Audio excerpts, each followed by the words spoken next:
Yuba-Sutter.live's local government live streams are presented by Plumas Lake Self-Storage in Plumas Lake, where lifelong local residents are helping other residents keep things safe, providing indoor storage units, outdoor RV and vehicle parking, moving supplies, and Penske truck rentals. Details at plumaslakeselfstorage.com.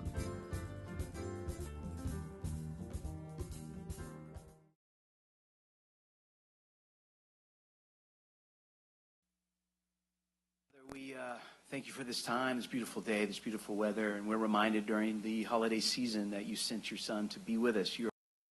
And so today we pray for your wisdom, your understanding, your peace, and your patience. So many decisions will be made today, and we want the best for this city, the best for our people. So just give us wisdom, we pray, in your name. Amen.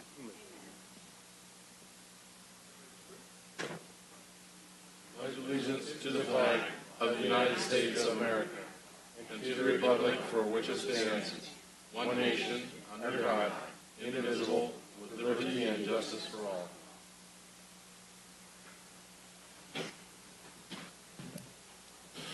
All right, you guys want to join me down for a couple presentations?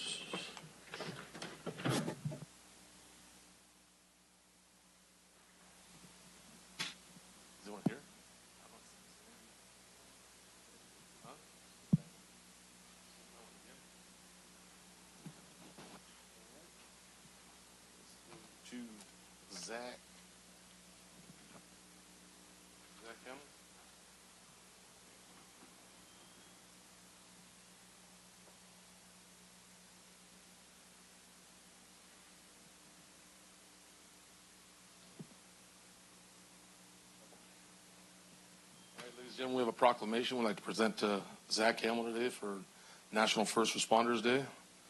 We had this ready at the last meeting, but there you go. All right, October 28th, 2023, first responders dedicate their lives to public service, education, and the protection of residents, their property, and the environment. They're professionals and volunteers who serve as paramedics, firefighters, police officers, sheriff deputies, nurses, doctors, medical evacuation pilots, emergency operations personnel, road maintenance personnel, and military personnel. And the first responders are on the first line of defense for the public against illness, injury, and other threats to health, safety, and well-being, and whose skills often make the difference between life and death. At a moment's notice, 24 hours a day, 7 days a week, first responders are always there for us when we need them. These brave individuals respond to danger and distressing situations that threaten our communities. They make many sacrifices and often jeopardize their own mental and physical health and safety to serve when called.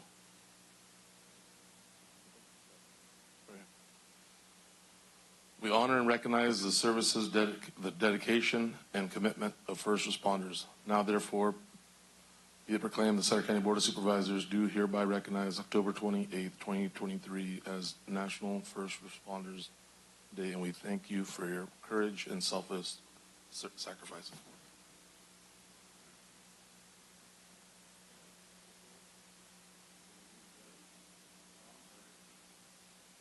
The Chief, could you come and join us?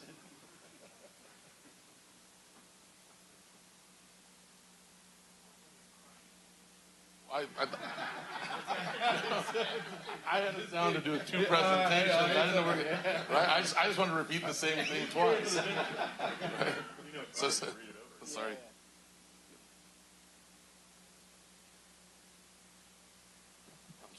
No, thank you.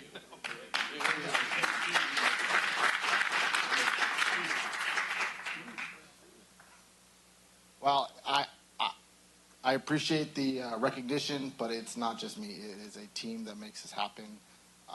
So thank you for the recognition. I didn't forget about you, Under Sheriff. You too. I know you were at the other meeting. But just like Zach said, it's a team. We do it all. I think what's really important is as first responders, we rely on this board to help us get what we need to be able to do our job, number one, and then also all of the county employees that help assist us get what we need and keep our vehicles on the road all the way to help us purchase what we need. So we wouldn't be able to do our job without the county as well. Thank you so much for your service. Thank you.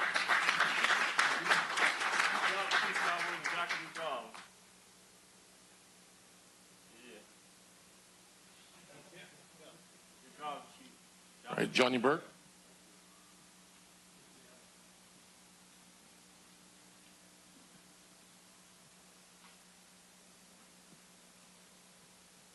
All right, we have a proclamation for you today. National Homeless Awareness Month, November of 2023. Homelessness is a challenge that exists in Sutter County, across the state, and throughout the nation for many decades, impacting the lives of individuals and families, many of whom come from our own neighborhoods. Sutter County partners with numerous public and private agencies to develop solutions to homelessness that truly address the underlying situations for each individual who finds themselves or herself homeless. Since June of 2016, Sutter County and its partners have been rapidly implementing shelter and housing programs that are designed with the best practices to resolve homelessness. Programs such as Housing Support Program, the Better Way Shelter, Harmony Village, New Haven Court, Hands of Hope, Project Room Key, the Coordinated Entry System, the REST Program, the Homeless Engagement and Resolutions Team, and the Overnight Camping Area have been achieving success and collaborative resources added in recent years, increasing shelter beds and housing stock.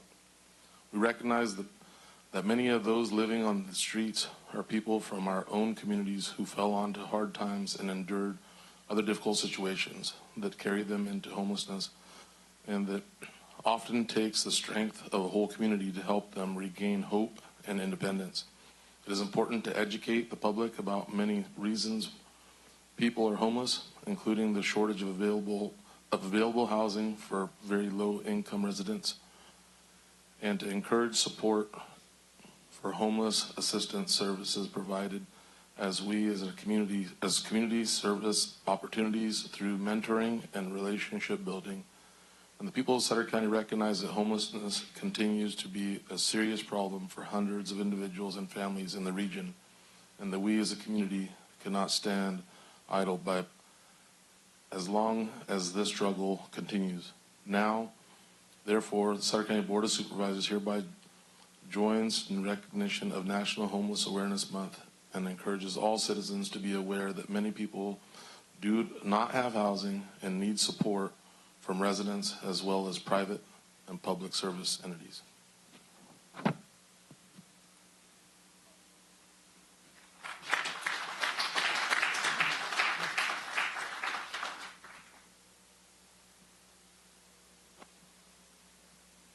I appreciate that very much, Chairman, and the rest of the members of the board. Sutter County is an amazing partner when it comes to homeless work in our area, and I'll be doing a presentation a little bit and highlighting some of the points, but very thankful for this board's dedication to helping our residents that are experiencing homelessness in our area. So thank you very much. Thank you for all that you do, John. Thank you.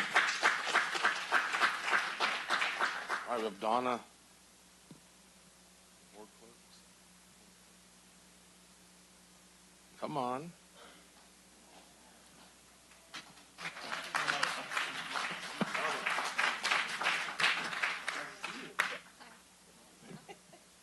All right, a proclamation for the clerks of the Board of the Supervisors Week, November 27th to December 1st, 2023.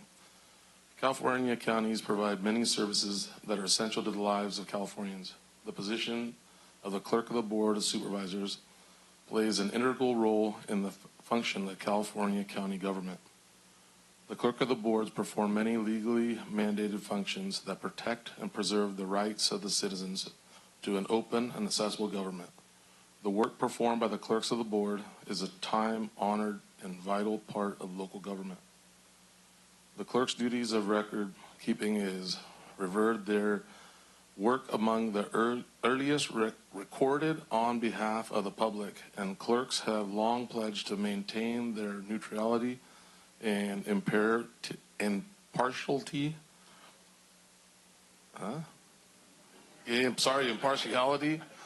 of the proceedings of government.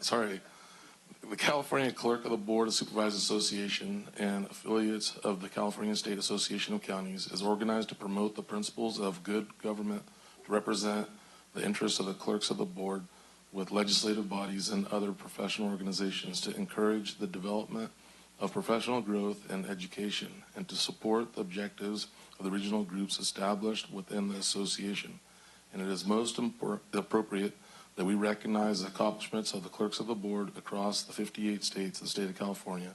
Now, therefore, be it proclaimed, the Board of Supervisors of the County of Sutter does hereby proclaim the week of November 27th through December 1st of 2023 as California Clerk of the Board of Supervisors Week in recognition of the high level of services bestowed upon the people of Sutter County and the people of California by the Clerk of the Boards. Congratulations.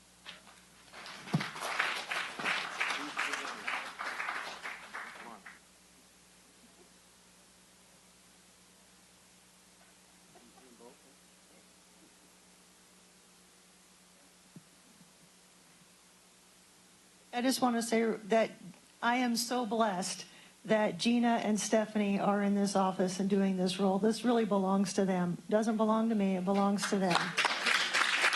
With all the hard work that they do with all the department heads and the board members, if you guys are the brains of the outfit, they're the heart. They love what they do, and they love taking care of you and then the county and making sure everything is transparent for the public, and I'm just so lucky that they're here working on behalf of Sutter County. Chuck, we'll give another photo.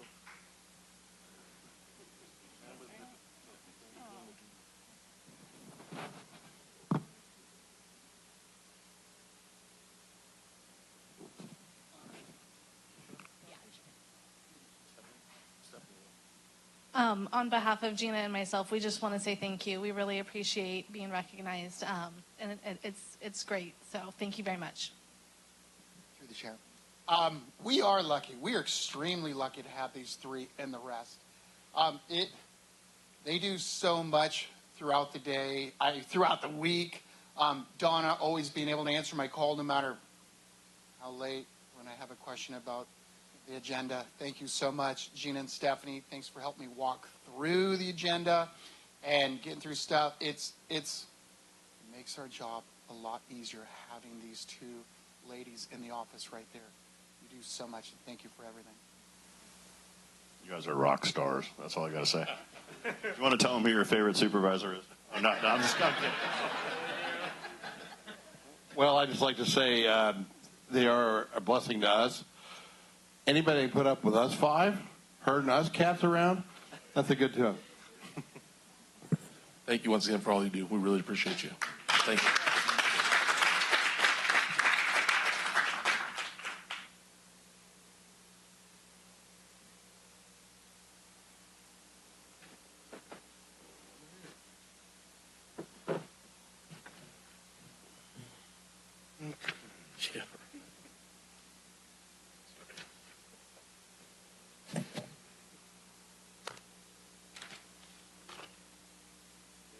All right.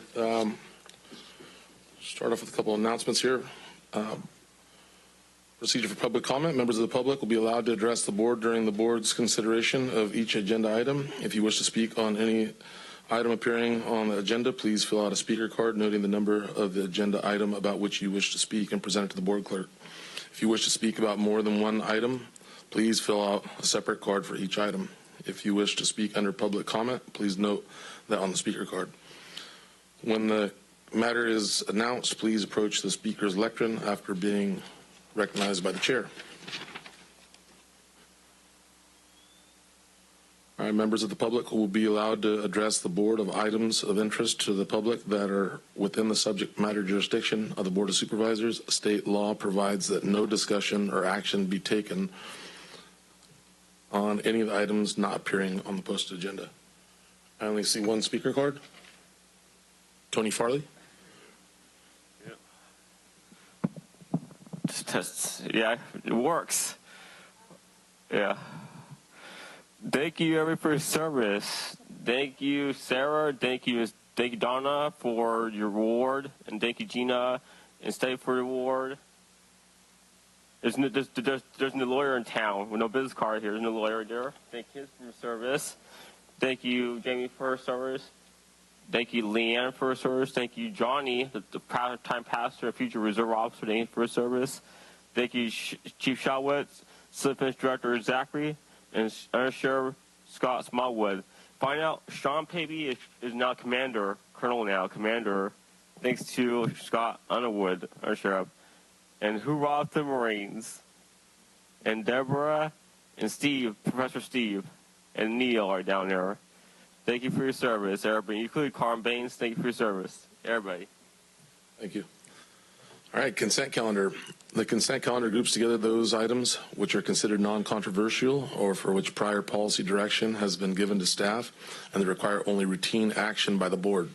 The chair will advise the audience that the matters may be adopted in total by one motion. However, the board may, at its option, or upon the request of a member of the public, consider any matter separately.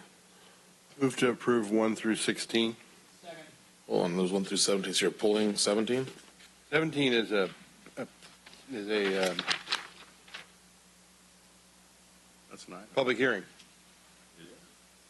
It says. No, it's not. No, it's not? 1 through 17. Item number 17 is a request to set a public hearing, but it is a part of the consent calendar. Okay. All right, I thought it was. Okay. Correction. 1 through 17. Supervisor Flores? Aye. Supervisor Ziegemeier? Aye. Supervisor Baines? Aye. Supervisor Conant? Aye. All right. Now we're on to appearance item number 18, Johnny Burke. Oops. Presentation on the local homeless action plan.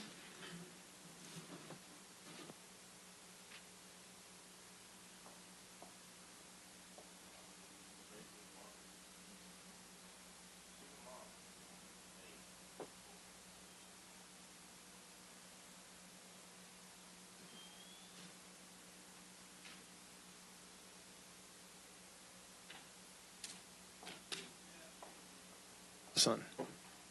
Good afternoon, Honorable Chairman Baines and the rest of the board. Thank you for the opportunity to come and present. I don't often get a chance to get over here, but I appreciate the invitation. I also appreciate the proclamation recognizing November as Homelessness Awareness Month. Just wanted to give a short presentation just to kind of update the board on some things, most notably our most recent point in time count, as well as our local homeless action plan that was adopted earlier this year that had considerable amount of Sutter County input on it. This PowerPoint, if it was not sent out to you, I can always send it out to you. Some of the information is probably familiar to you all, but as far as what the Homeless Consortium does, we serve as the continuum of care for our local area, which is a HUD-defined term, which is a program that HUD designed many years ago with the intention of sending funds to different areas and having one entity in that area that would be best suited to disperse those funds and have a more boots-on-the-ground approach. And so that we are the local COC for our area. We are known as CA 524, and we represent Sutter and Yuba counties. We are one of only a handful of bi-county continuums of care in California. And so handling funds is the main thing that the consortium does, and then dispersing it out to different sub-agencies doing the work. And so you all probably are familiar with that. You're probably also familiar with that besides handling funds, that we oversee the Homeless Management Information System and do all the reporting for HUD and state of California. That's one of our obligations as a COC.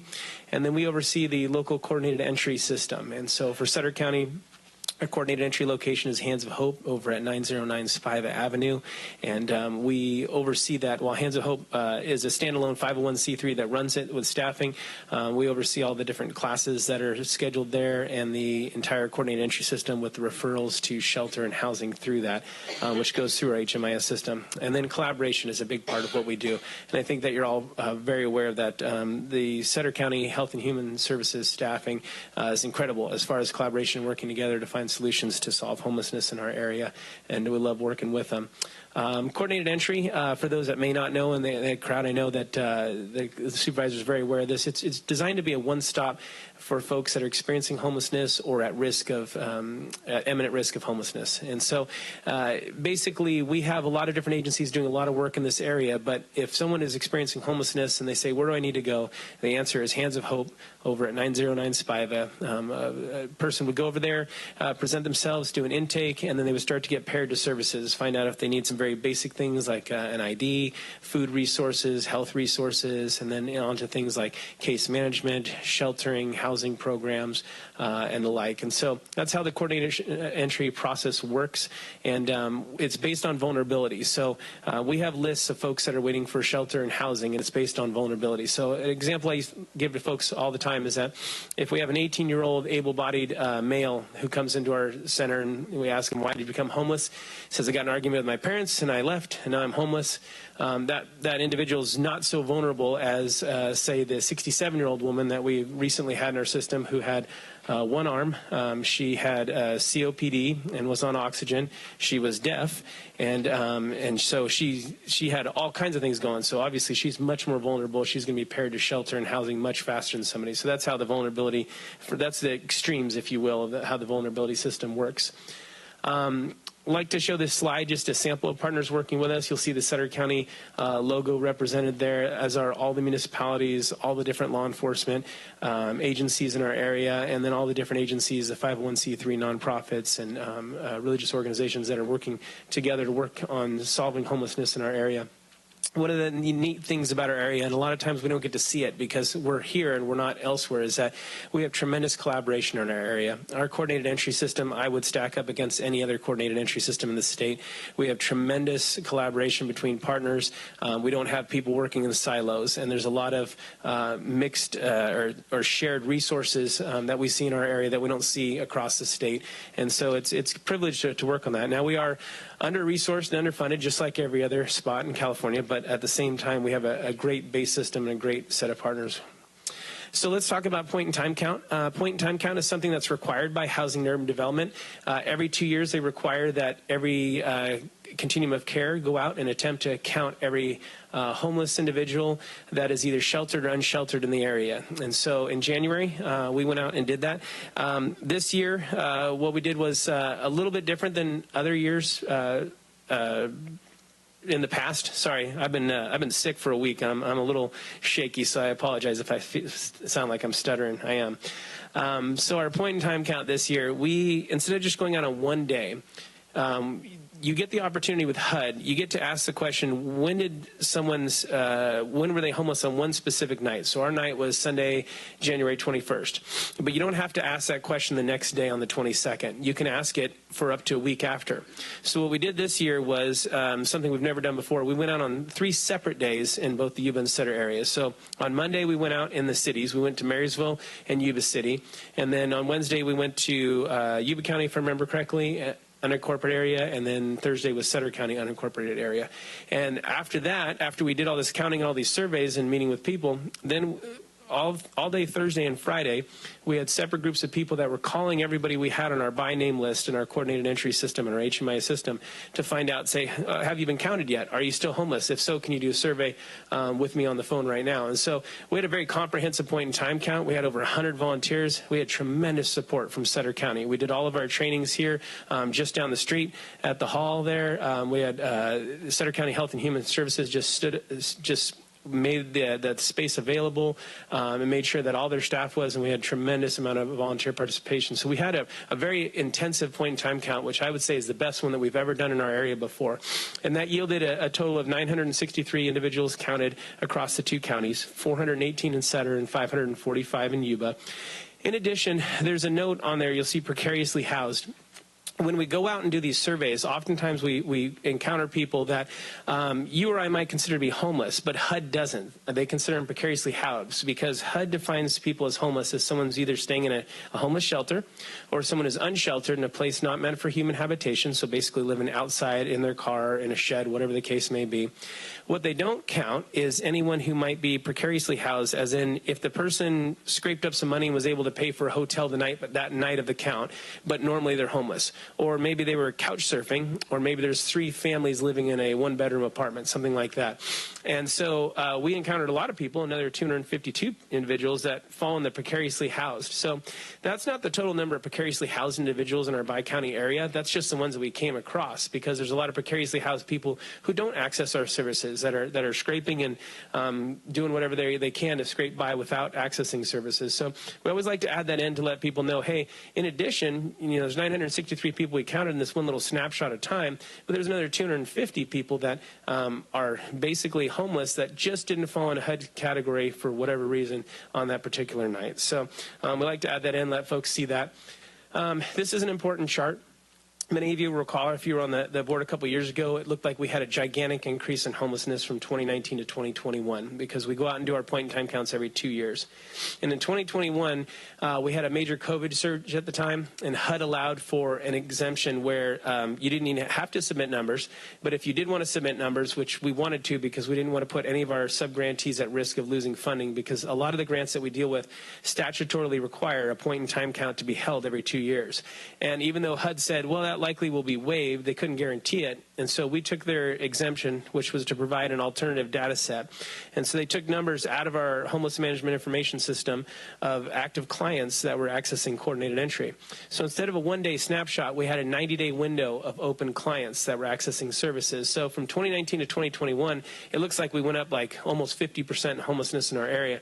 The reality is that we were actually giving HUD a more real number of people accessing our services over a 90-day window, but it wasn't the normal counting style. And then this year in 2023, they went back to normal counting style. They didn't allow for that alternative data set exemption again. So it looks like we went down on homelessness from 2021 to 2023. The reality is the more important comparison is from 2019 to 2023, where you see raises across the board in both counties. So that's important to realize that even though HUD thinks we went down in the last 2 years, we really didn't on a local number. If we were to give a 90-day window right now, our 90-day window would be well over 1,500 people, possibly as high as 1,700, depending on the time of year that we give that. So we have seen an increase in our area, just like the rest of California. And so it's important to realize that we're battling the same things that the rest of California is, and that we have seen an increase in our area.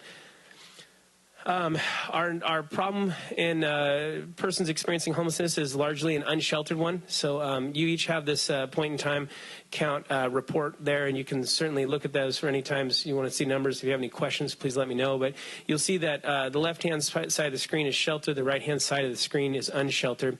And anywhere on our report that you see green, it's Sutter County. If it's blue, it's Yuba County. So I imagine green will be the most important thing that you're all looking at. But the great majority of our folks are unsheltered rather than sheltered, which points to some needs that we'll talk about in a couple minutes. This is a chart that I would encourage you to take a look at. It's the age breakdown of folks that are experiencing homelessness in our area. And we are starting to see a increase in the age of people experiencing homelessness.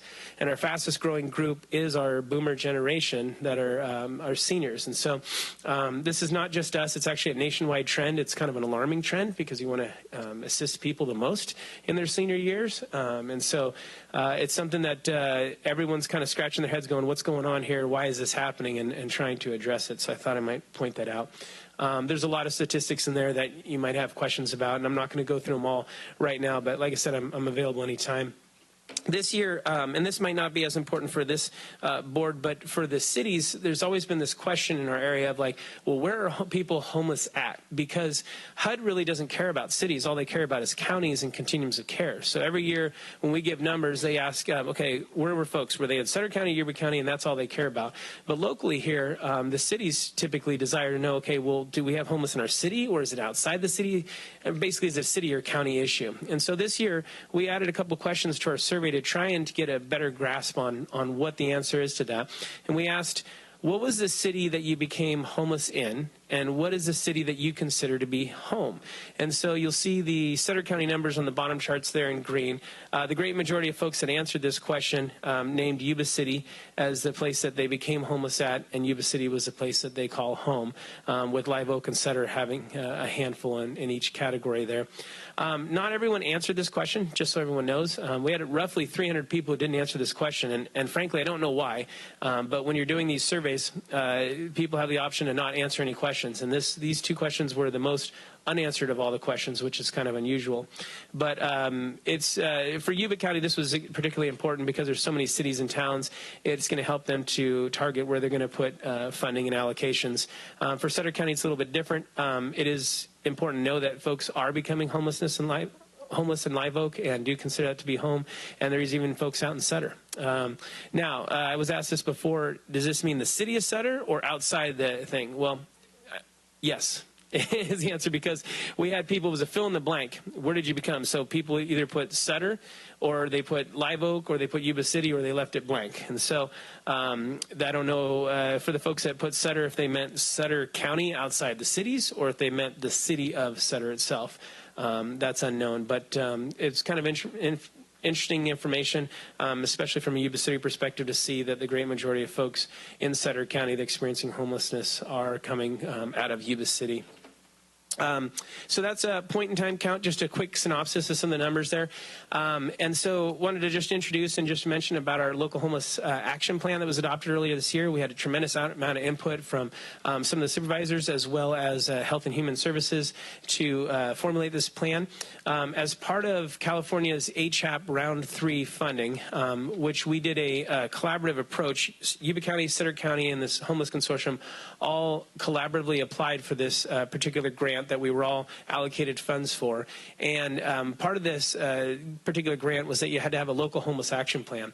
Now, we had one in place from 2019 called Forward Yuba-Sutter that many of you were a part of, that we've been working off of, and that was a 5-year plan that was instituted in 2019. So we were still under that and still using that, but they wanted a new updated plan as part of this. So we enlisted the aid of some consultants and did a lot of research and came out with a new local homeless action plan that built upon Forward Yuba-Sutter and should take us for the next 3 years.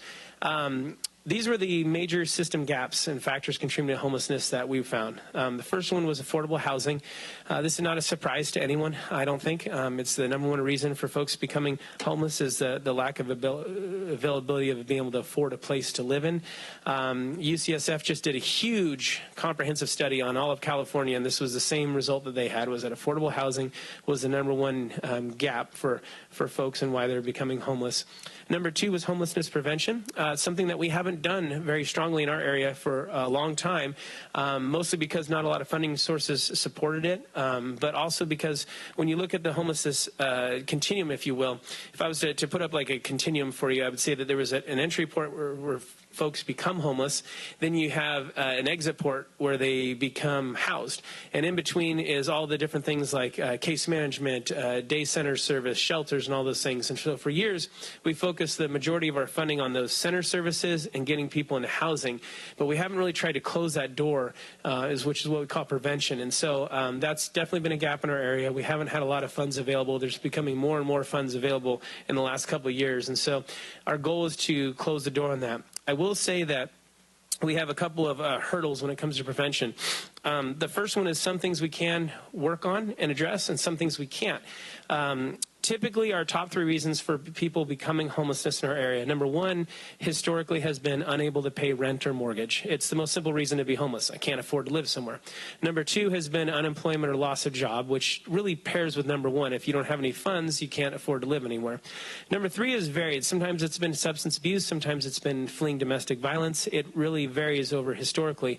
But for some reason in our area, the last 4 months, that's been the number 1 reason, is domestic violence, fleeing domestic violence, which is something, frankly, that from no amount of money we'll be able to do through the Homeless Consortium or through Health and Human Services to put in to prevent people from becoming homelessness, because we really can't get into people's houses and sit down with counseling with them and figure out what's going on. But the things that we can prevent, the back rents, those things we're going to be looking at putting some more funding into.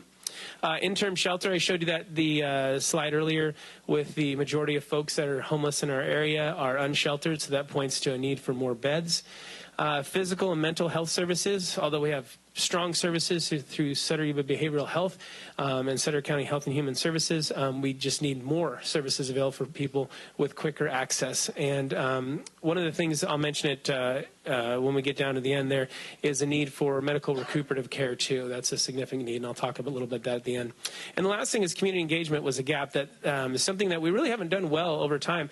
Even though we were working off a homeless strategic plan from 2019, we really didn't advertise it to the community that well and find out how community could be more participants in solving homelessness. In addition, we didn't really look to get too much input from folks with lived experience. So folks that have been homeless that could possibly give input as far as our determinations on how we're doing things, how we're spending funds, what kind of projects. And so that's a gap that we're looking to address upcoming through this plan. So those are the gaps, needs. Here's our 4 strategies, and I'll go through them quickly.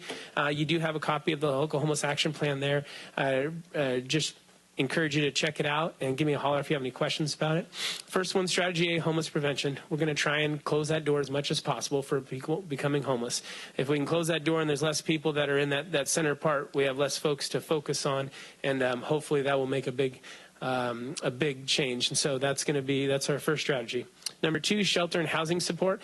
The bottom line is that we need additional beds for sheltering people, and we need additional low-income housing options for folks. Strategy C, homeless and community partnerships. I just talked about that a couple moments ago, but basically we want to increase the possibility of community-led projects and getting more community-wide participation in solving homelessness, and then also some lived experience community participation in our decision-making as well. So those are you'll see some of the subcategories there. And the last one, the health services expansion. Under this one, I want to take a little bit moment to kind of go a little bit over in more detail. The first one is to increase mobile engagement by 25% in the next couple of years. And the reason for this is this has been a strategy that's been working tremendously well in our area. Although we have a strong coordinated entry system, not everyone who's experiencing homelessness accesses our coordinated entry system. There are people that are out there, if you will, that aren't accessing, or maybe they accessed at one point and then for whatever reason didn't want to come back. And so the last couple of years we've had strong outreach. And when I say we, every time I say we, I'm talking about a community-wide thing. It's not just the Homeless Consortium, because the Homeless Consortium is mostly a funding agency and we do numbers. We're not out doing the direct client relations. But the outreach teams like Adventist's Street Nurse Team, Sutter Yuba Behavioral Health's Heart Team, which is the Homeless Engagement and Resolution Team, Sutter Yuba Behavioral Health also has the eye care team working for them, and then all the outreach from the sheriff's departments, code enforcement, police. All these folks have been going out and trying to connect people to services, and that's been having a big impact. We're starting to touch base with people that haven't touched our system, and we're meeting people that have never touched our system, and we're getting them connected and working on getting them housed. And so we want to continue to increase that mobile engagement to get more people involved to be able to move them toward housing. The second part there of the health services expansion is to develop recuperative location. That's going to be Adventist Project Hope. I know that you have all heard about that. I know Adventist came and made a presentation on that. But that medical recuperative care is a major gap in our system right now. And it's something that all of us can see. Just driving around, you can see folks that have physical disabilities, and you see folks that are too sick to be on the street, but not sick enough to be in the hospital. And so we need that stopgap to be able to have folks be able to recover and then hopefully get them into housing rather than get them back out on the streets. And then the last part of that, it says implement local managed care plans. The bottom line on that is that California's new CalAIM program has so many different facets to it that we can jump on to be able to assist people that are experiencing homelessness or at imminent risk of homelessness with enhanced care management and community supports. And so all these things are part of our plan going forward for the next few years. This is what we'll be working off of. That's a lot of information in a short time. And so I just wanted to open up for any questions on any of that or anything that the board would like. No speaker cards. I'll bring it to the board for questions. Through the chair. I don't have any questions because I've seen you in action.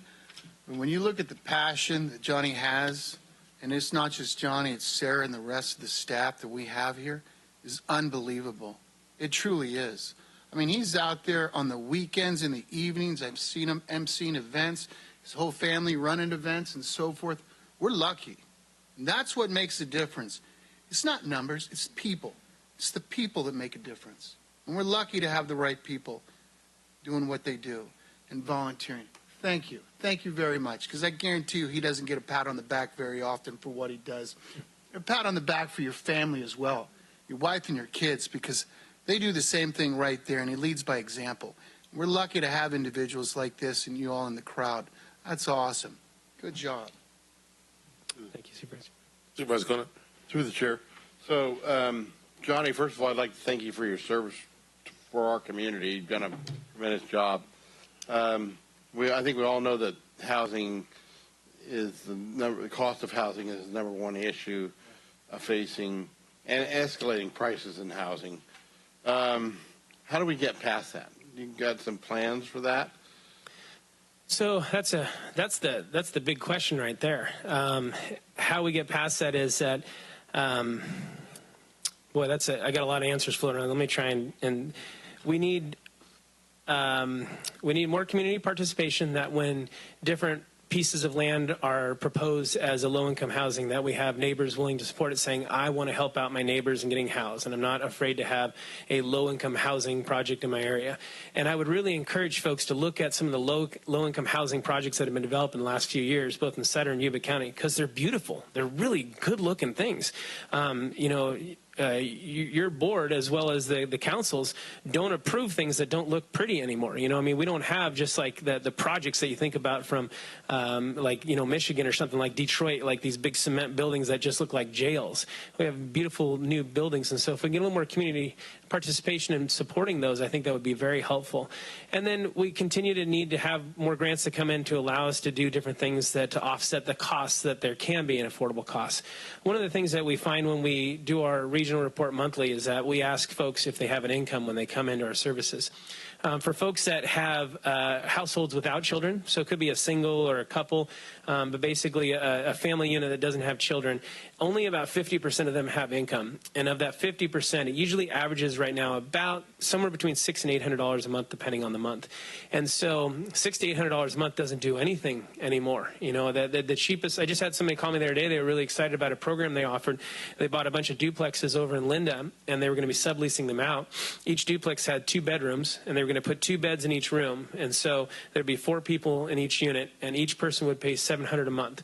And that's for a shared room with a shared bathroom with 3 other people and a shared kitchen and stuff. And that was a good deal because it was a nice looking place and stuff. And so for that 50% of folks that have an income that are $600 to $800, that would take everything they had. They would need some sort of voucher or something else.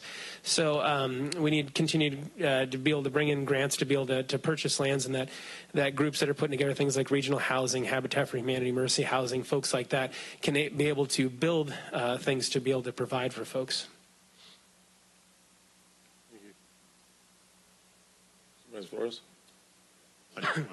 Thank you for your comments as well, Johnny.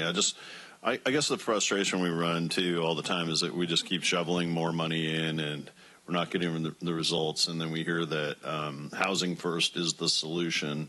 And then this morning I heard a report about Sacramento putting $100 million into housing, and for every unit they put up, there were 4 more that they needed. And I just, you mentioned some of your potential solutions, and I know you don't have an answer right now, but just trying to figure, this is where we kind of, hit our heads against the wall, trying to say, how do we get to those solutions? And, I appreciate, just like Supervisor Ziegler mentioned, all the efforts that all of our people put in all the time that you do and you lead, and everybody working together. But, I've witnessed this over the last 9 years, and I'm just trying to figure out, do we just shovel more money in and just create more housing? Or how do you, you mentioned one thing that did strike me is we need more community support. And then I guess I'm asking, how can we help get to those solutions? More,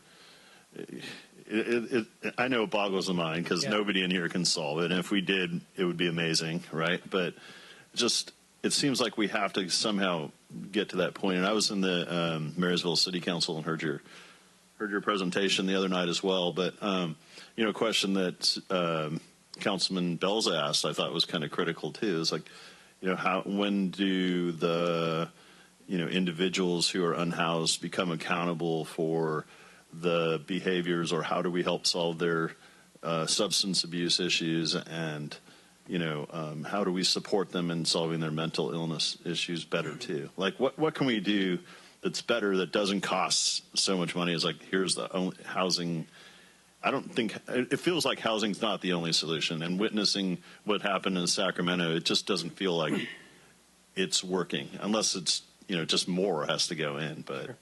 Well, I think when it comes to housing, it's the answer is not just affordable housing, but permanent supportive housing, which is having case management. So, for instance, in Sutter County, the New Haven project that everyone's familiar with over on Garden Highway. And they got all the answers, by the way, just so you know. Yeah. We just, But the New Haven project, the successes of that project have come through the case management that's there. When they opened up that facility, one of the first clients there was a woman who had been living out homeless for over a decade. And it took them 10 days to get her to be able to come inside, literally to come inside, because she just was not used to having a roof over her head. Yeah. But they were able to continue to work with her, got her in. She's one of the best success stories there. And so just throwing people in housing is definitely not the answer, but supporting it with case management is. You have a rock star and your head of Health and Human Services behind me here, and she's got some great ideas. So why don't you come up here and just jump right in. We're ready to listen. I feel like maybe if I have a bad idea, I'll be set up. So thank you so much. But to answer your question, Supervisor Flores, I think advocacy and working with the state, we know that criminal justice reform has rolled out since Prop 47 in 2014 and 2015. And so folks who used to be housed in either correctional settings or other settings might be, in the community without the housing of those correctional settings, and that kind of went a little bit unnoticed. So really you are seeing an increase of folks who used to be housed at state levels in various institutions, to include, state prison or developmental services, residential facilities, or state hospitals, who are now being transferred into county custody without the commensurate investments in housing and support. So advocacy to the legislature on those things would be very, very helpful for us. Advocacy also on non-traditional housing being able to be built, such as mobile home parks. Since 2015, there's been a moratorium in the state on the applications of new mobile home parks that could be approved. And in fact, Steve reached out and did some research and heard back from Housing and Community Development at the state level that since 2015, only 7 new mobile home park applications have been approved. And so there are various things that would need to be worked through on that. But from an advocacy perspective, building mobile home parks may be more economical and may be where folks choose to live. They may appreciate living with their own 4 walls instead of in apartment buildings. So those would be 2 very helpful areas. And then I'll turn this over to Jen, my colleague, as well. So also to address your question, Supervisor Flores, Sarah touched on it, and I think state advocacy as well as county advocacy is going to be huge. If you look at the increase in numbers, they do go back to 2014, 2015, which was Prop 47, and the removal of consequences for drug use. So while Sarah said a lot of people used to be housed in other state facilities, such as prisons, we also need to look at the fact that people are losing their homes due to their drug use, not just that they're not going to state prison anymore, but because there is essentially a lack of consequence for drug use and addiction now that is also driving people to homelessness. And obviously, much as I think you guys are great, you're not going to be able to overturn Prop 47 on your own. But I think that advocacy at both the state and the county levels, because every county in the state is facing the same problems for many of the same reasons. So I just wanted to point out that it's not just people who aren't going to prison anymore. It's people who have no reason to get off drugs anymore. And one other thing that I have that is driven home to me every time I speak to someone who is unhoused, I would say 99.9% of them have a pet. And that pet is the most important thing in the world to them. If their pet can't go indoors with them, they're not going indoors. So even if there is housing, it has to allow them to bring their sense of security, which is their animals. So that's something that we need to consider too. Thank you. Thank you. All right. Answers there, Johnny. Oh, yeah. No, but I really appreciate that input. I really do. And I think from a board of sorry to interrupt you, but board of supervisors standpoint, stepping up for advocacy, I think, is the message heard loud and clear from you. And I think both of the items, or the main items that you mentioned, Prop 47, and I like the land use issue, the mobile home, possibility, I think, or something that we could speak to legislators about, and I think it'd be really good ideas to represent. And then as we speak to others too, our CSAC colleagues and our RCRC colleagues, we could try to add this type of advocacy to their agendas, and I think that would be really critical. So thank you, appreciate it. All right, well, thank you. Thank you for all that you do, and thank you for your presentation. Appreciate it. Thank you very much for allowing me the opportunity. I'd stick around. My daughter's in the middle of a basketball game right now. I'm going to try and catch a second. So. I wish the best of luck. You're going to go win. All right. All right, next appearance, item number 19, Neil Hay. Review of the project report for the State Route 99 and Oswald Road intersection improvement project with a traffic signal as the preferred alternative. Good afternoon, Chair Baines and supervisors. So at your request and direction, I've brought the project study report back before you for maybe just some discussion and maybe some updates. Prior to this meeting, in order to get prepared, I actually met with representatives from Caltrans District 3, and they're here with us this afternoon. Clark Perry, he's the Chief of Program, Project, and Asset Management. And then Bikram Kalon is the Project Manager for the project. There are some few probably plans that I included in it, and that might be the easiest way to kind of show what's going on. But just to maybe go back through some of the timelines. So it was back in October of 2018 that your board awarded a contract to a consultant called GHD, and they prepared essentially the project study report and the CEQA environmental document. That CEQA document was eventually adopted by your board in January of 23, and so then we transferred the project to Caltrans to complete the final design and to prepare for the construction. To update you on some of the numbers, so at the time when the project was reviewed, the cost of the traffic signal was about $10.8 million. The county share of that was about $1.5 million, and the cost of the roundabout at the time was about $13.4 million. You may remember back in September of 2019, we did a presentation to your board about the roundabout, and maybe we'll scroll down.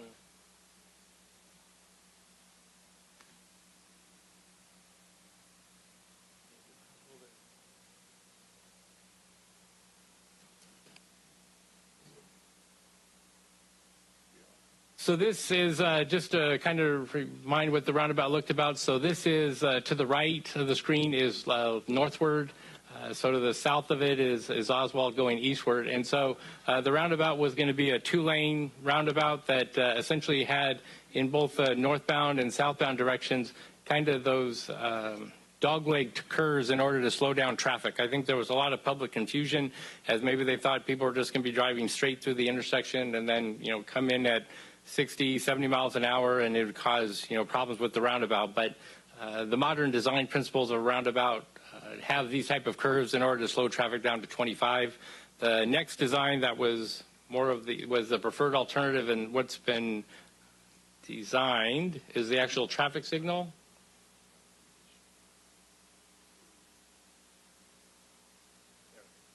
And so this is the actual traffic signal. Once again, north is to the right. And so there will be essentially a left turn lane, two through lanes, and a right turn lane going southbound, and then similar going northbound. And then there will be the straight through and turn lanes on Oswald Road westbound into the intersection. We did, you may remember back in, it was November of 21 that we did a mock-up of the roundabout in the Gray Avenue parking lot.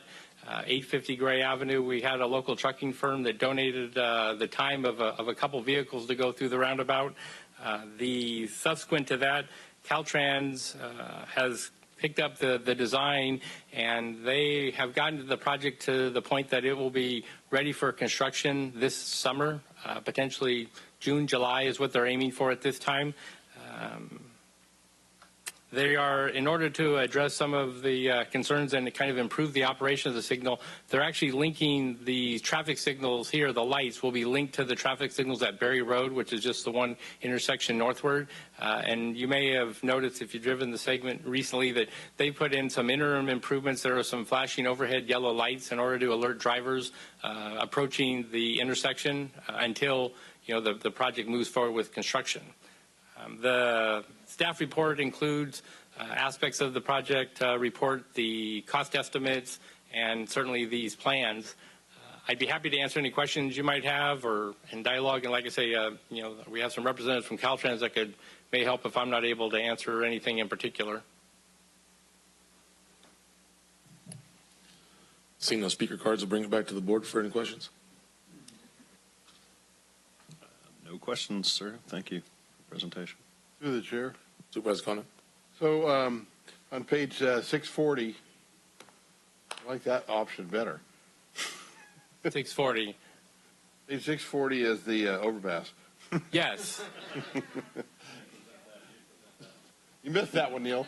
So it was studied as an alternative, through the process of selecting alternatives from a cost benefit ratio. Unfortunately, it exceeded somewhere between $30 to $50 million.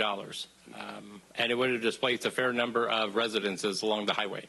So with that, thank you for your time. Thanks, Neil. Supervisor Flores. I was just asking, I did have one other question. Just so there's no way to go revisit the roundabout, right? This is all forward motion now. So there would be some, I think, rather substantial cost to the county to kind of revamp documents. I'd have to get back with Caltrans and look at it. We did discuss, what that could look like. It potentially could delay the intersection improvements up to 3 years. And that's for the creation of the engineering document. It's a different type of design. There would be some, the right-of-way. It requires some acquisition of right-of-way, which is a county responsibility in a project like this, and that can in itself can take 1 to 2 years. So that kind of is a significant component to the delay. Just a question. I noticed, I guess, a recent collision on Bogue was evidence of running through a stoplight, and just kind of. I think the evidence was showing that people do run stop lights, and the accidents are less or more frequent but less severe on roundabouts. So it was just something I was thinking about. Right, and I think that's kind of some of the efforts that the Caltrans District 3 design personnel, that's why they're trying to link the traffic signals, and I think there will be appropriate types of signage and flashing lights in order to try to maybe reduce some of those issues at this intersection. Great. Thank you. Okay. I'll bring it back to the board.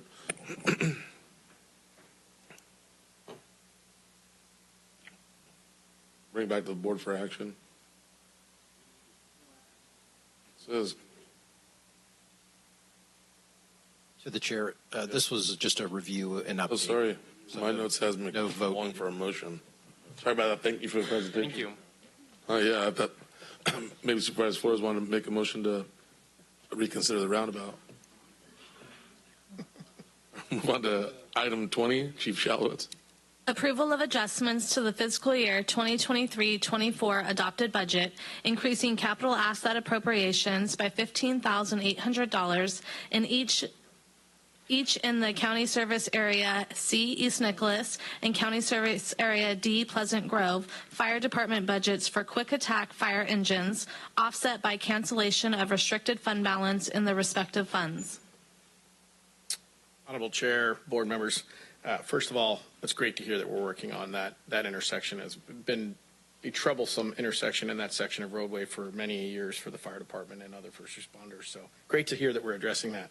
In front of you today, in November of 2022, this board approved the purchase of 2 quick attack grass fire engines for East Nicholas and Pleasant Grove. Through the time of completion, we're coming close to the completion. We have experienced a large increase in construction costs and also had to make some program changes to those vehicles.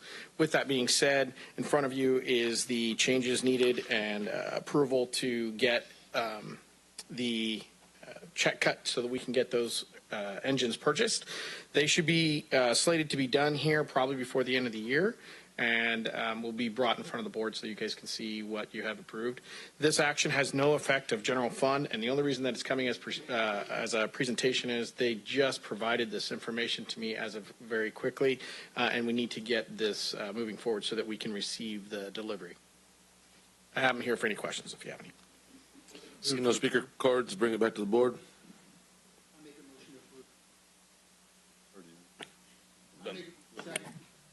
Then moved in second. Roll call vote, please. Supervisor Flores? Yes. Supervisor Ziegemeier? Supervisor Baines? Aye. Supervisor Conant? Aye. Motion carries. Item 21.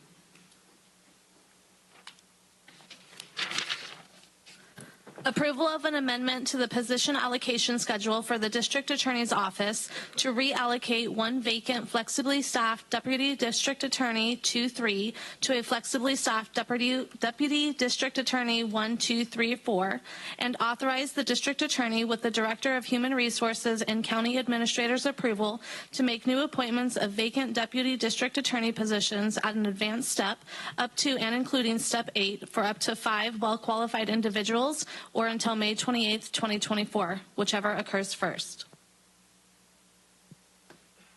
Good afternoon, Board and Chair Baines.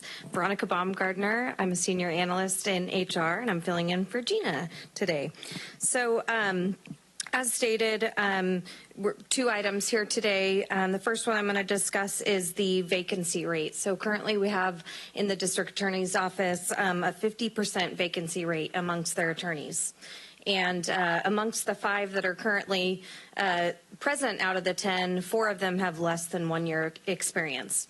So really what we're trying to do through some data that was collected during some exit interviews over the past few months, we've really found that it's a multitude of things, but really the high workload that the attorneys are experiencing due to low staffing and the insufficient pay obviously doesn't help with any of that. So what we're really looking for is to, bring in some really higher qualified individuals that can help, build up the staff there in the District Attorney's Office and some longevity in there. So what we're asking is for the board to approve 5 positions, give authority to HR, the CAO, and the district attorney to work together to approve 5 positions at an advanced step up to a Step 8. So currently our process is steps 1 through 3 the department can do, 4 and 5 we work together with the CAO's office and the department to get approval, and anything typically over 5 we bring in front of your board each time for your approval. So we're looking to kind of help streamline that process and really help bring in qualified individuals a little bit quicker. And as it states here, the approval would expire after 5 experienced attorneys are hired or until May 28, 2024. So for about the next 6 months, whichever comes first. Again, trying to just streamline the process a little and get some qualified individuals in the office. And the second item, which was actually the first item, is to reallocate one of the positions that was previously a Deputy District Attorney 2-3, and we're looking to make it a flex staff to a 1, 2, 3, and 4.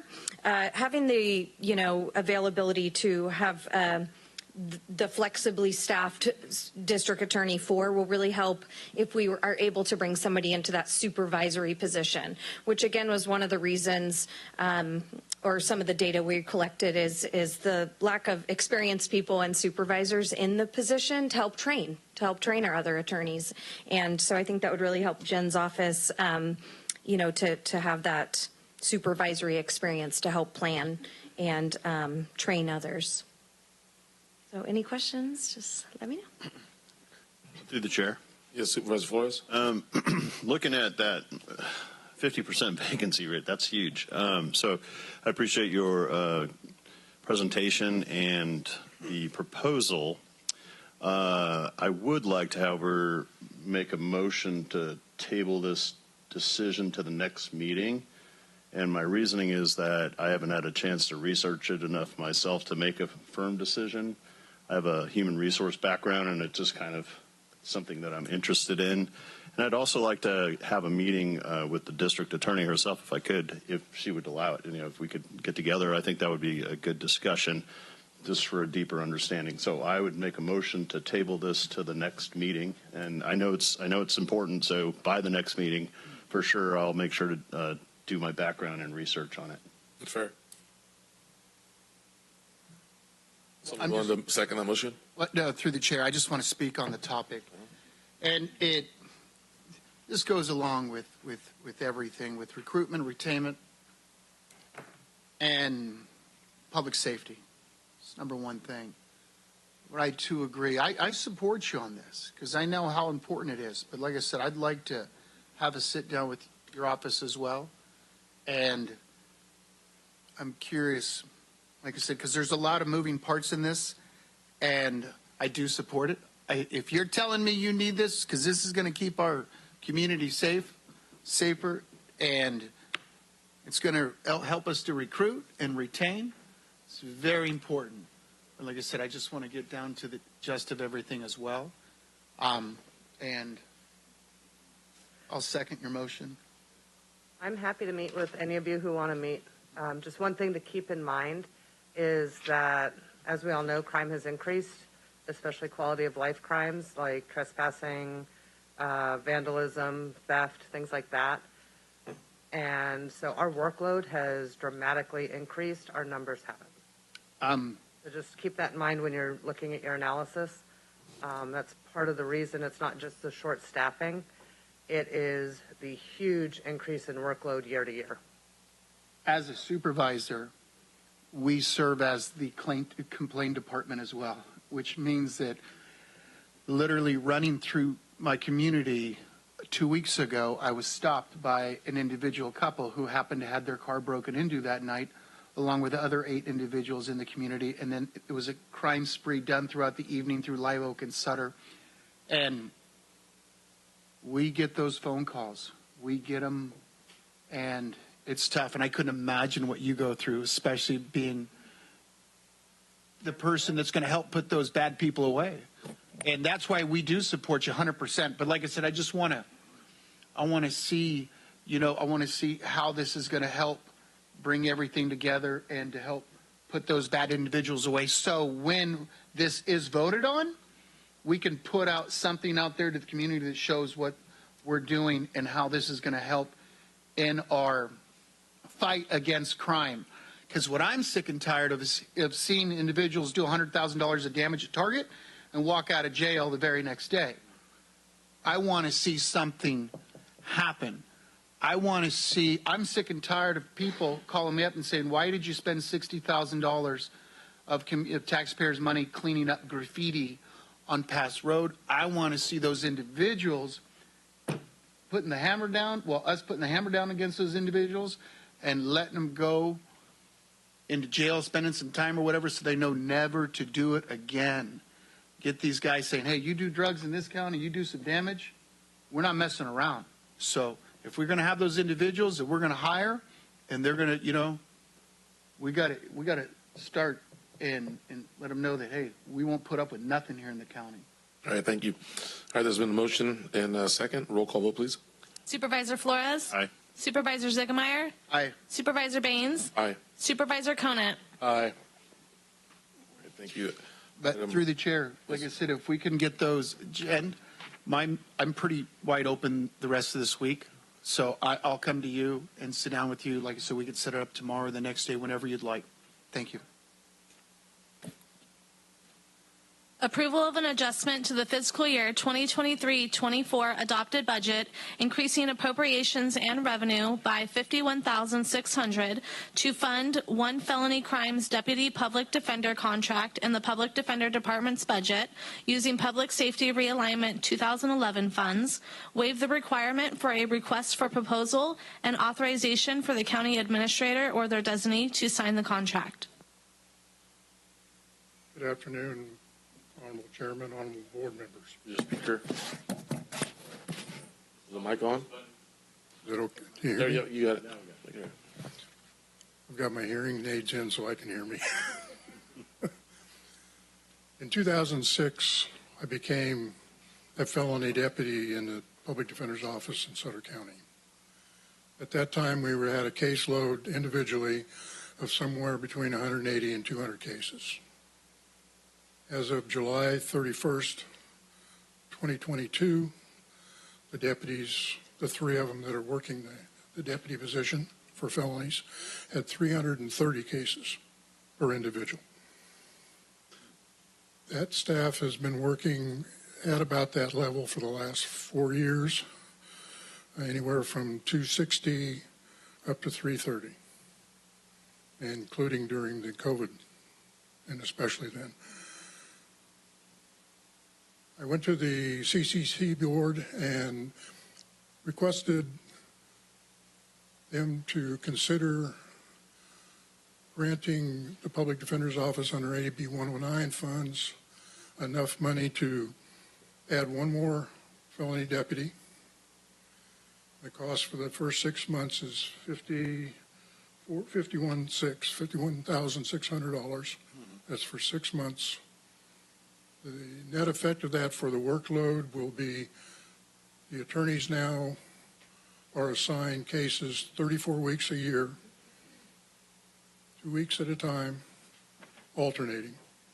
Under the 4-attorney load, it'll be 26 weeks a year that they'll get new cases. That might sound like a reduction in work, but what it is an increase in time to allow them to work their cases. Under our present caseload, we have 9 hours per felony case to handle that case from inception to disposition. Under the reduced workload, it'll be up to 13 hours per case. Not ideal, but a step in the right direction. The county's liability for not providing appropriate indigent defense can be substantial. And we are coming to a time where studies are showing that the public defender's offices nationwide are understaffed, significantly understaffed, such that the caseloads are going to be recommended at around 100 for felony defense attorneys. There's a study, AB 600. There's a new study that's due out in California, January 1st, 2025. That study will tell us what the scientists, the social scientists, and the judges and the legal educators believe that an appropriate caseload is. And I expect it'll be around 100. Whether or not that's adopted, that'll be a standard. We'll never meet that here. It's just impossible to meet that. But if we get a workable caseload of 200 cases per deputy, which is about what it was in 2010, we can handle the workload. This will have no impact on the general fund. The monies will come from CCP and be transferred into the public defender's budget. So it'll be an increase in staff with no increase in general fund. Any questions? Sorry. Seeing no speaker cards, we'll bring it back to the board for any questions. No, I just, through the chair, Yes, Supervisor. I'm just going to say, this is something that I'm glad you're bringing forth, Michael, and I want to thank you for your service as well. Thank you. I know we've been talking about this for quite some time, the lack of personnel, but this is something I'm more in tune with. But I know a little bit on this on the background, and I'll put a motion out there to approve. I'll second it. It's been moved and seconded. Roll call vote, please. Supervisor Flores? Aye. Supervisor Ziegemeier? Aye. Supervisor Baines? Aye. Supervisor Conant? Aye. Motion carries. Item 23. Our CAO, Steve Smith. Approval of adjustments to the fiscal year 2023-24 adopted budget, increasing appropriations by $4,964,584, enabling the auditor controller to produce the final adopted budget for fiscal year 23-24 for submission to the state controller's office. Thank you, Honorable Chair and Supervisors. Steve Smith, County Administrator. This is the 6th time that the fiscal year 23-24 budget has been brought before you publicly, starting out with budget workshops, I believe, in April through budget hearings and other items that have come forward for your adoption. The board officially adopted the budget by resolution in September. And each year, the auditor controller has to turn in the adopted budget, balanced budget, by December 1st to the state controller's office. After the books close for fiscal year 22-23, the auditor controller and staff look at all of the budget units to determine their respective budgets are in balance, and if not, they provide a memo to the county administrator's office detailing any adjustment that needs to be made before submission to the state controller. This year, that memo included only 3 adjustments, and I know from my years here, 14 years here at Sutter County, that it's probably typical to have 10 to 15. And I think it really reflects well on the financial staff throughout the departments and the auditor controller's office and county administrative staff that we've really got quality people. The board has helped enable that by approving some increases in the past to accounting staff salaries to make us more competitive, and we've also provided the incentive for attaining a CPA, which a couple county employees have done recently. So we appreciate that. I want to go ahead and turn the technical portion of the presentation over to Leanne Link, Assistant County Administrator, but just wanted to state that I appreciate all the hard work from the staff, and wanted to stress the transparency that we keep bringing this back, and actually brought back at different times of day. We had budget hearings, I believe, at 10 a.m. We had the budget workshops at 6 p.m., and we've had at our regular board meetings as well. Thank you. Good afternoon, Chair Baines, members of the board. Leanne Link, Assistant County Administrator. At the close of fiscal year 2023, the resources necessary to fund appropriations for fiscal year 23-24 exceed the requirements by $4.8 million. Usually always when we're developing the budget, we are very careful to forecast revenues relatively conservatively and forecast our expenditures also conservatively. We're not usually this far off, and there are some reasons for that this year. But we're off to the good, so having an extra $4.8 million is actually very good. The $4.8 million came from some additional property and sales tax. In sales tax, we had an audit done by our sales tax forecasting firm, HDL, and they found that there had been some sales tax misappropriated to other jurisdictions. We were able to claw that back, and that was worth about $500,000. And then we just had property taxes come in slightly higher than what was projected by the Auditor Controller's Office. That's not unusual. There was about $866,000 worth of additional interest revenue because interest rates are higher now than they were previously. We had expenditure decreases in additional department-specific revenues in general fund departments for about $2.3 million. For trial court fund, approximately $591,000, and in the public safety fund, about $450,000. We're used to public safety fund coming in a little bit higher, the residual revenues over expenditures coming in a little bit higher this year because of the increases in the Deputy Sheriff's Association wages and also POA's wages. We were a little bit closer. So normally that $4.8 million would fall to our committed fund balance for capital projects. However, the CAO's office has recommended that we deviate from that a little bit, which still stays within our budget and financial management policy. The CAO's office is recommending that we actually fully fund our reserves up to the policy level.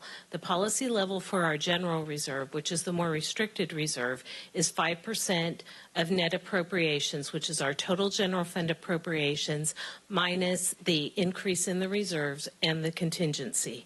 The same thing for our budget stabilization reserve.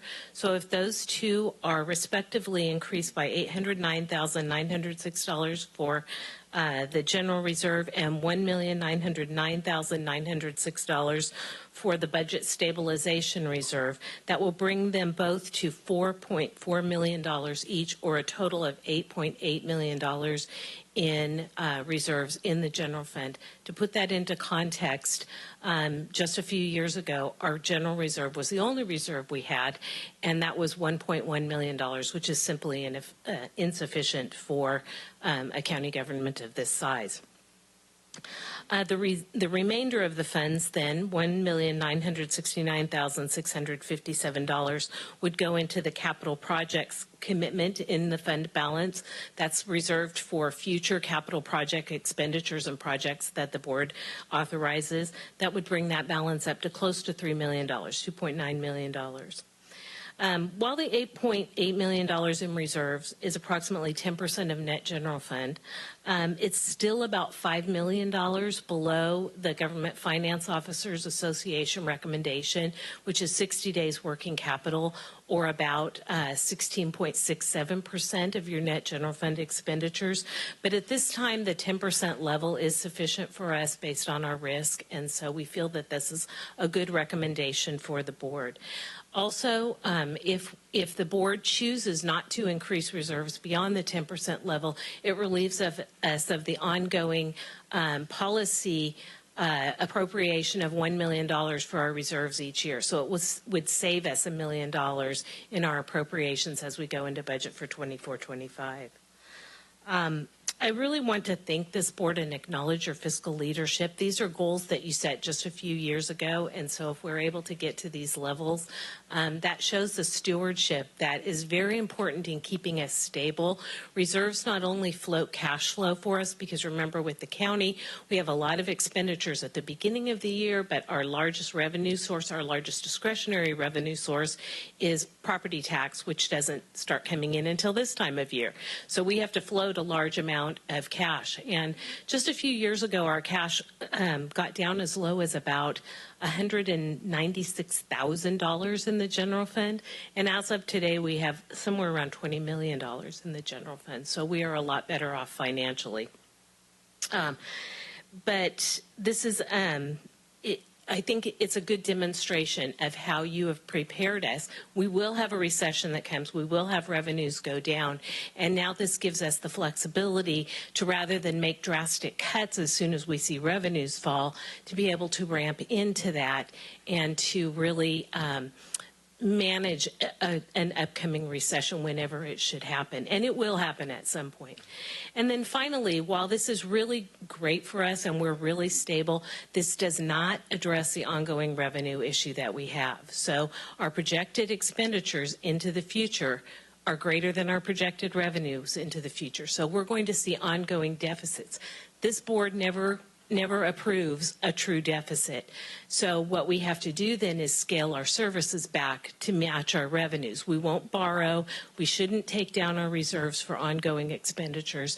So I just want to keep that fresh in your minds, that we do have difficult decisions for you to make in the future, but for right now we are stable, and it's because of the actions that you guys have passed. So with that, I'd be happy to answer any questions.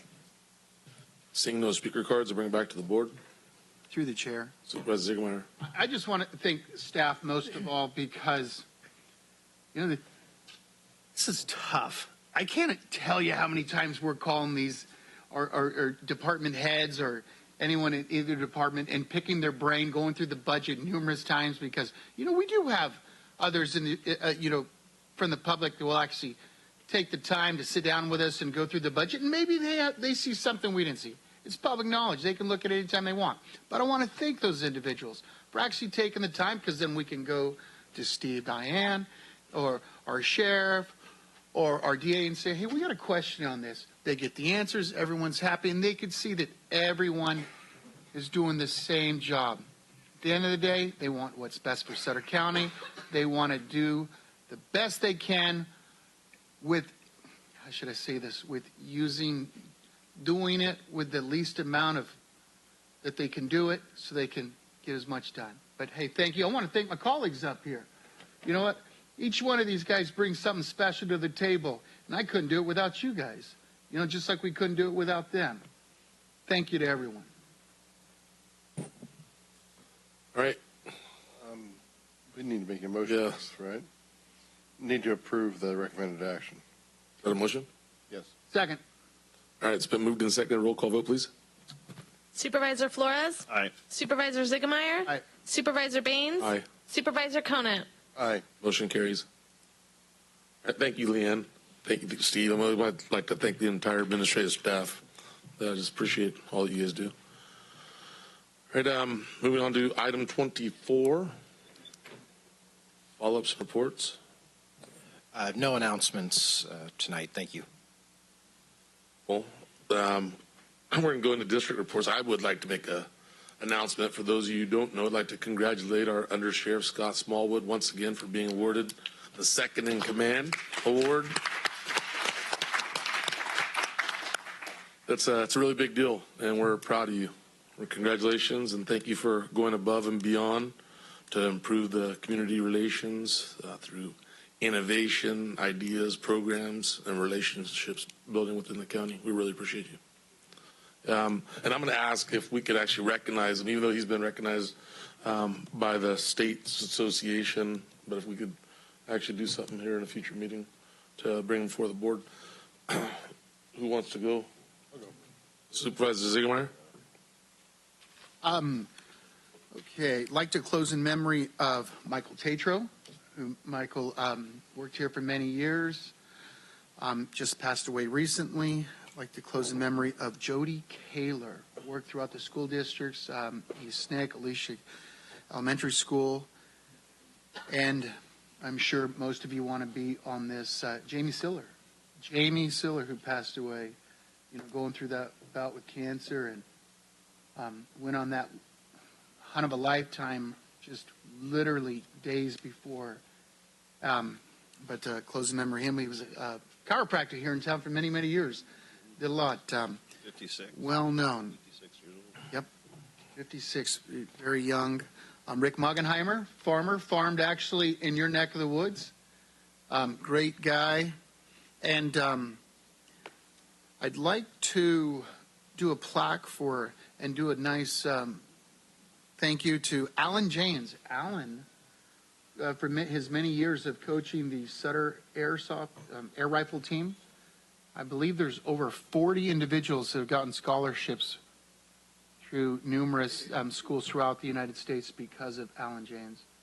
And I'm hoping that he doesn't retire anytime soon, but I'm afraid he is. But it'd be nice to do something him, nice plaque, and we'll invite him to the next meeting. That's it for me. Okay. Supervisor Flores? Thank you, Mr. Chairman. I have an announcement. Well, first, could you add my name, please, to Jamie Siller's memory? Appreciate that. And then December 9th is the Christmas stroll in the heart of Sutter County on Plumas Street, so I hope everybody can make it. And that's really the only announcement I have. Thank you, Mr. Chairman. Supervisor Conant? Yes, a couple things. So first of all, I'd like to start with Dick Aiken's mother passed away a couple weeks ago, and I'd like to send a letter to him, his family. I think she was almost 100 years old. I don't know the exact particulars, but and Dick, for those who don't remember, was a supervisor here in my seat for 8 years, many years ago. So, but his mother passed away, so I'd like this letter sent for her. A lifelong resident of Robbins. Anyway, the first thing I'd like to bring up, a more positive note, is Trees and Traditions will be this Friday at 6 p.m. at the museum on December 1st. So it should be a fun time. I think they can still get tickets if you haven't got them already. I know one other event you can go to on the 2nd is at the Pleasant Grove Harvest Dinner at Pleasant Grove School in Pleasant Grove. So that should be a good time by all. And I guess there's even a crafts fair there. So anyway, that's some things you might want to do this weekend. Thank you very much. All right. Let's see here. Going back to the Board of Supervisors coloring contest. All coloring pages need to be turned into the clerk of the board's office by December 1st to be eligible to win.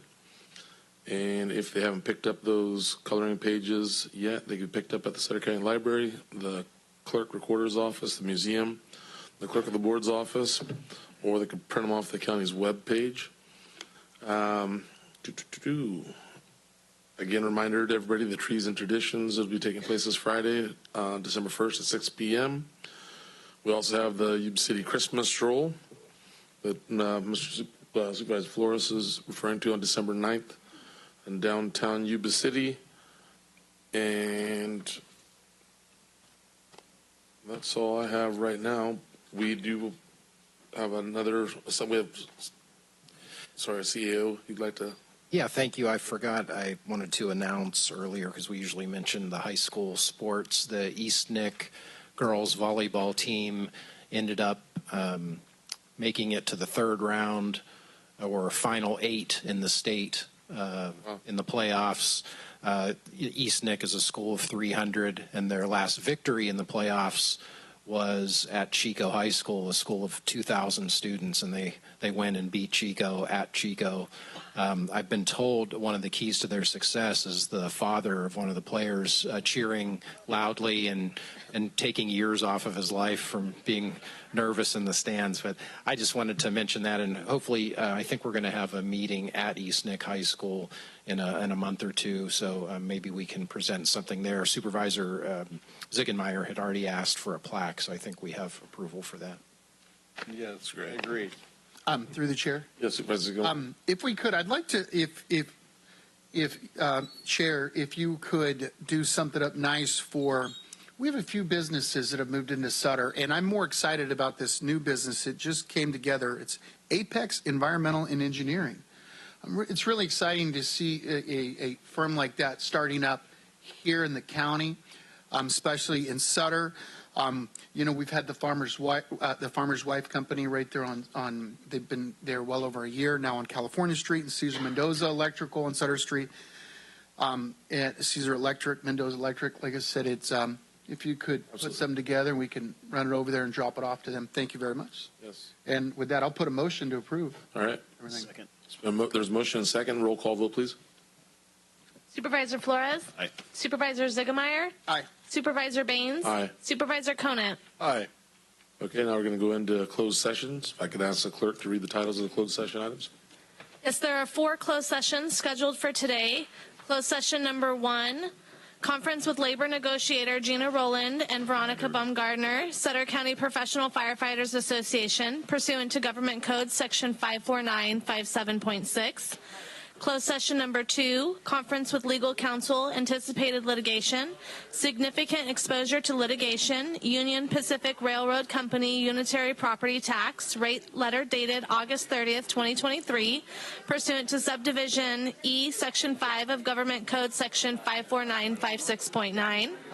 Closed session 3, conference with legal counsel, anticipated litigation, initiation of litigation, 2 potential cases pursuant to subdivision section D, section E of Government Code section 54956.9. And the last closed session is conference with legal counsel, existing litigation, case name 5 River Trucking Incorporated versus Sutter County. Case Sutter County Superior Court case number CVC M22-0000922, pursuant to Government Code Section 54956.9, subsection D, subsection 1.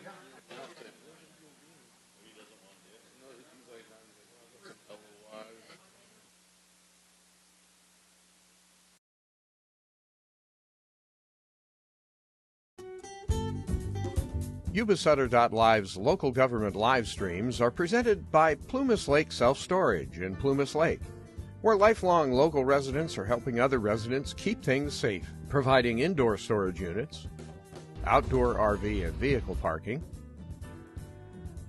moving supplies, and Penske truck rentals. Details at PlumasLakeSelfStorage.com.